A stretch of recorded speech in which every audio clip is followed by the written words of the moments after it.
क्रांती news, आवाज सर्वसामान्यांचा। नाशिक सुरत राष्ट्रीय महामार्गावर थरारक अपघात, सीसीटीव्हीत अंगावर काटा आणणारी घटना कैद। नाशिक सुरत वणी सापुतारा राष्ट्रीय महामार्गावर दिनांक 24 मे रोजी दिवसा सापुतारा माडेगाव टोल नाक्याजवळ भीषण अपघात झाला। या अपघाताची संपूर्ण घटना सीसीटीव्ही कॅमेऱ्यात कैद झाली असून अपघाताचे दृश्य पाहून अंगावर काटा आल्याशिवाय राहत नाही। मिळालेल्या माहितीनुसार भरधाव ट्रक चालकाचा वाहनावरील ताबा सुटल्याने समोरील ट्रॅक्टरला जोरदार धडक बसली। धडकेनंतर ट्रकने ट्रॅक्टरला काही अंतरापर्यंत फरफटत नेले।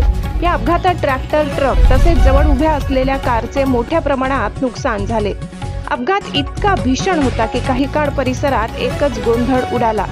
स्थानिक नागरिक आणि टोलनाका कर्मचाऱ्यांनी तात्काळ घटनास्थळी धाव घेत मदतकार्य सुरू केले।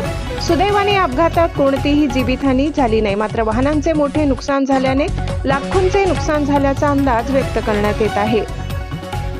दरम्यान अपघाताची संपूर्ण घटना सीसीटीव्हीत कैद झाली असून संबंधित व्हिडिओ सोशल मीडियावर मोठ्या प्रमाणात व्हायरल होत आहे। घटनेनंतर महामार्गावरील वाहतूक काही काळ विस्कळीत झाली होती।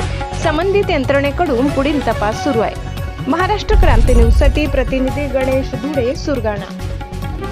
अशाच नवनवीन बातम्या पाहण्यासाठी आमच्या महाराष्ट्र क्रांती न्यूज या YouTube चॅनलला लाईक करा, सबस्क्राईब करा आणि बेल आयकॉनला प्रेस करा।